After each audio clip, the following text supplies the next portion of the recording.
ምዕራፍ 30 ራሔልም ለያዕቆብ ልጆችን እንዳልወለደች ባየች ጊዜ በእኅቷ ቀናችባት።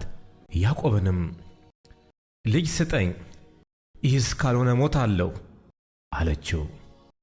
ያዕቆብም ራሔልን ተቆጥቶ በውኑ እኔ የሆድን ፍሬ በነሳሽ በእግዚአብሔር ቦታ ነኝን? አላት። እርሷም ባሪያዬ ባላ እንሆአለች፣ ድረስባት፣ በእኔም ጭን ላይ ትውለድ፣ የእርሷም ልጆች ለእኔ ደግሞ ይሁኑልኝ አለች።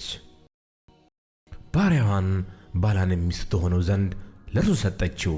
ያዕቆብም ደረሰባት፣ ባላም ጸነሰች፣ ወንድ ልጅንም ለያዕቆብ ወለደችለት። ራሔልም እግዚአብሔር ፈረደልኝ፣ ቃሌንም ደግሞ ሰማ፣ ወንድ ልጅንም ሰጠኝ አለች። ስለዚህ ስሙን ዳን ብላ ጠራችው። የራሔልም ባሪያ ባላ ደግሞ ጸነሰች፣ ለያዕቆብም ሁለተኛ ወንድ ልጅን ወለደች። ራሔልም ብርቱን ትግልን ከእኅቴ ጋር ታገልኩ፣ አሸነፍሁም አለች። ስሙንም ንፍታሌም ብላ ጠራችው። ልያም መውለድን እንዳቆመች ባየች ጊዜ ባሪያዋን ዘለፋን ወሰደች፣ ሚስትም ትሆነው ዘንድ ለያዕቆብ ሰጠችው። የልያ ባሪያ ዘለፋም ወንድ ልጅን ለያዕቆብ ወለደችለት። ልያም ጉድ አለች፣ ስሙንም ጋድ ብላ ጠራችው። የልያም ባሪያ ዘለፋም ዳግመኛ ለያዕቆብ ወንድ ልጅን ወለደች። ልያም ደስታ ሆነልኝ፣ ሴቶች ያመሰግኑኛል አለች። ስሙንም አሴር ብላ ጠራችው። ሮቤል ስንዴ በሚታጨድበት ወራት ወጣ፣ በእርሻም እንኮ ያገኘ ለእናቱ ለልያም አመጣላት። ራሔልም ልያን የልጅሽን እንኮይ ስጪኝ አለቻት። እርሷም ባሌን መውሰድሽ በሆኑ ጥቂት ነገር ነውን? አሁን ደግሞ የልጄን እንኮይ ልትወስጂ ትፈልጊያለሽን? አለቻት። ራሔልም እንኪያስ ስለ ልጅሽ እንኮይ በዚች ሌሊት ካንቺ ጋር ይተኛ አለች። ያዕቆብም ሲመሽ ከዱር ገባ። ልያም ልትቀበለው ወጣች፣ እንዲህም አለች፣ ወደ እኔ ትገባለህ፣ በልጄ እንኮይ በርግጥ ተከራይቼሃለሁና። በዚያችም ሌሊት ከእርሷ ጋር ተኛ። እግዚአብሔርም የልያን ጸሎት ሰማ፣ ጸነሰችም፣ አምስተኛ ወንድ ልጅንም ለያዕቆብ ወለደች። ልያም ባሪያዬን ለባሌ ስለሰጠው እግዚአብሔር ዋጋዬን ሰጠኝ አለች። ስሙንም ይሳኮር ብላ ጠራችው። ልያም ደግማ ጸነሰች፣ ስድስተኛ ወንድ ልጅንም ለያዕቆብ ወለደች። ልያም እግዚአብሔር መልካም ስጦታን ሰጠኝ፣ እንግዲህስ ባሌ ከኔ ጋር ይኖራል፣ 6 ልጆችን ወልጄለታለሁና አለች። ስሙንም ዛብሎን ብላ ጠራችው። ከዚያም በኋላ ሴት ልጅን ወለደች፣ ስሟንም ዲና አለቻት። እግዚአብሔርም ራሔልን አሰበ፣ እግዚአብሔርም ተለመናት፣ ማኅፀኗንም ከፈተላት፣ ጸነሰችም፣ ወንድ ልጅንም ወለደችና እግዚአብሔር ስድቤን አስወገደ አለች።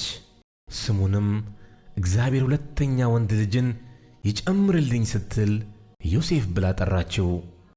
ራሔልም ዮሴፍን ከወለደች በኋላ ያዕቆብ ላባን እንዲህ አለው፣ ወደ ስፍራዬ ወደ አገር የመለስ ዘንድ አሰናብተኝ፣ ስለ እነርሱ የተገዛሁላቸውን ሚስቶቼና ልጆቼን ስጠኝና ልሂድ፣ የተገዛሁልንም መገዛት ታውቃለህና።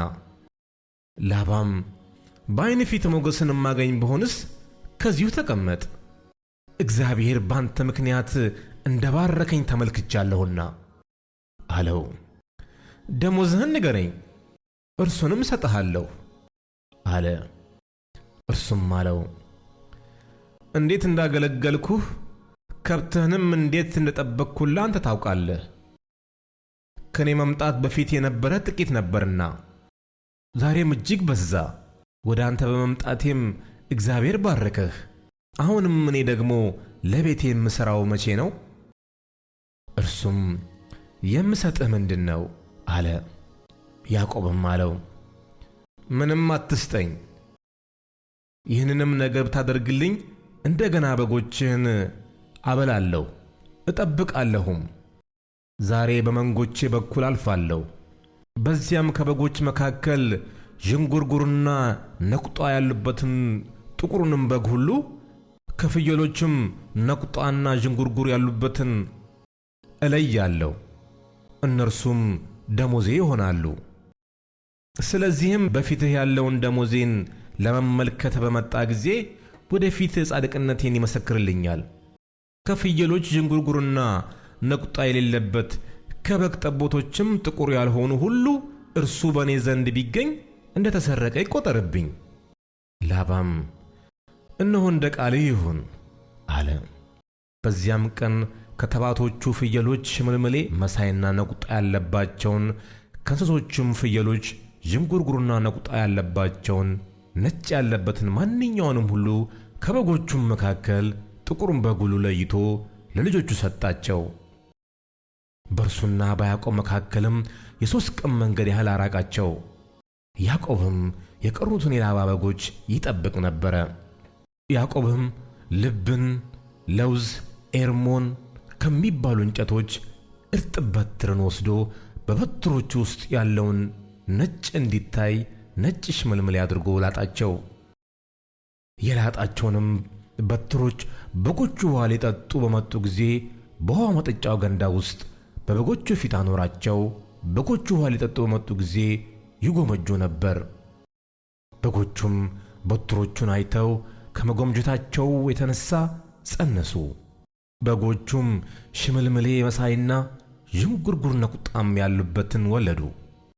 ያዕቆብም ጠቦቶቹን ለየ፣ ሽምልምሌ መሳይና ጥቁር ያለባቸውን በጎቹንም ሁሉ በላባ በጎች ፊት ለፊት አኖረ። መንጎቹንም ለብቻቸው አቆማቸው፣ ወደ ላባም በጎች አልጨመራቸውም። እንዲህም ሆነ፣ የበረቱት በጎች በጎመጁ ጊዜ በጎቹ በትሮቹን አይተው በበትሮቹ አምሳል ይጸንሱ ዘንድ ያዕቆብ በትሮቹን በውኃ መጠጫ ገንዳ ውስጥ ከበጎቹ ፊት አደረገ። በደከሙ በጎቹም ፊት በትሩን አያደርገውም ነበር። የደከሙትም ለላባ የበረቱትም ለያዕቆብ ሆኑ። ያ ሰውም እጅግ ባለጠጋ ሆነ። ብዙም ከብት፣ ሴቶችም ወንዶችም ባሪያዎች፣ ግመሎችም አህዮችም ሆኑለት።